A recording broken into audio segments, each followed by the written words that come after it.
autre discipline qui est l'anesthésie-réanimation. C'est une discipline qui est récente et elle est reconnue actuellement comme une discipline à part entière. Quels sont les vrais acteurs dans cette discipline et quelle est la clé de réussite de cette activité d'anesthésie-réanimation? Ce qu'on va voir, c'est la complémentarité. Donc,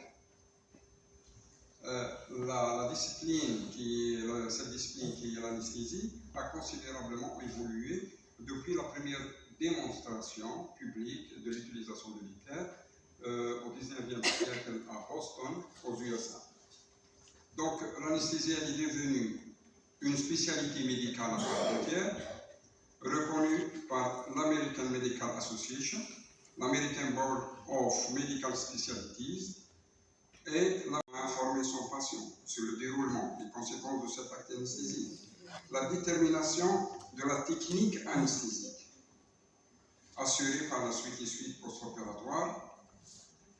L'objectif en fin de compte de ce médecin, c'est la réduction des risques opératoires et par conséquent, la réduction de la morbimortalité qui relève d'un choix thérapeutique approprié, une analyse sémiologique adéquate et un raisonnement physiopathologique que seul médecin peut assurer par sa formation et ses compétences spécifiques.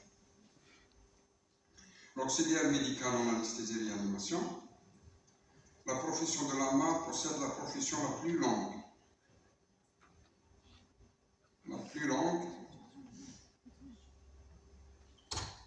Leur exercice répondant aux cliniques d'une pratique avancée actuellement reconnue, la MAR applique les techniques d'anesthésie locale-régionale et d'anesthésie générale sur la supervision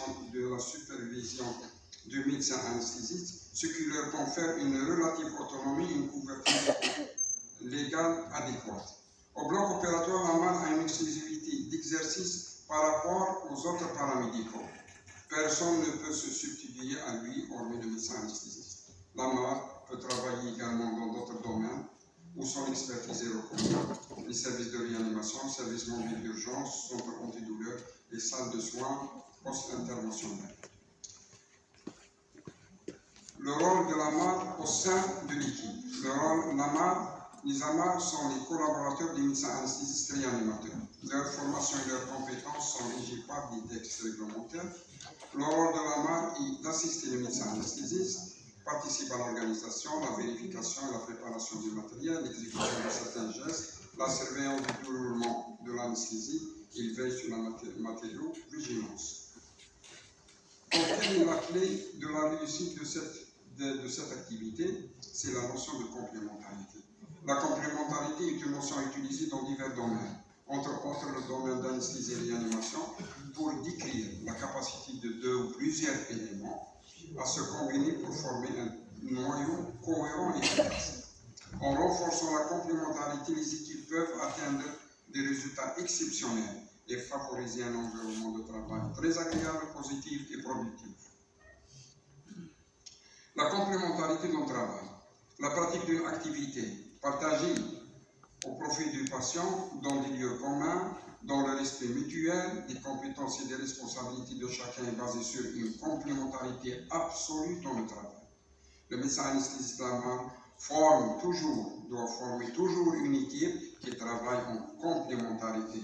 Leurs fonctions s'inscrivent donc en complémentarité et non en substitution de l'une à l'autre. Ils doivent participer d'une manière conjointe à la prise en charge du patient avec pour objectif de lui assurer la meilleure qualité des soins et la plus grande sécurité. Donc, pour ces deux duos, le médecin anesthésiste réanimateur et la MAR s'entraident dans leurs tâches. La MAR est sous la responsabilité exclusive des médecins anesthésistes réanimateurs et du chef de service d'anesthésie et réanimation. Aucun autre spécialiste ne peut se substituer à eux et autoriser ou obliger la MAR à exercer seul. Le médecin anesthésiste réanimateur peut confier à la MAR sous sa propre responsabilité la surveillance d'un patient anesthésié, ne constituant pas un risque particulier pour cet AMAR. Donc, cette union sacrée ne dépend que des hommes, de leur capacité à dépasser des intérêts personnels, au bénéfice de l'intérêt du patient qui reste toujours notre mission essentielle. Donc, aucune pression d'ordre matériel ou moral ne doit être obligée ou faite. Elle est capable, cette pression, d'entraver les libertés fondamentales de l'intervenant, porter préjudice à la sécurité des patients. L'anesthésiste ne doit entreprendre d'actes pour lesquels il n'est pas compétent, ne doit pas intervenir dans des domaines qui dépassent ses connaissances, son expérience et les moyens dont il dispose. Le code de déontologie médicale prévoit le recours chaque fois que cela est nécessaire à un tiers compétent. Donc, comme conclusion, le travail d'équipe fait référence, en fin de compte, à un groupe d'individus qui décident de travailler ensemble pour atteindre un objectif commun de manière efficace. Pour construire une équipe solide et performante, il faut penser à la diversité plutôt à l'uniformité. Il faut privilégier cette notion de complémentarité dans le travail. Le médecin anesthésiste réanimateur et la malade d'une équipe, même s'ils pensent différemment et qu'ils ont des compétences complémentaires, l'impossible devient possible. Le bon déroulement de cette activité repose sur, à savoir, les limites du rôle de chacun soient clairement définies et que chacun sait sur quel aspect de travail peut mettre à contribution sa structure et sa méthode de travail.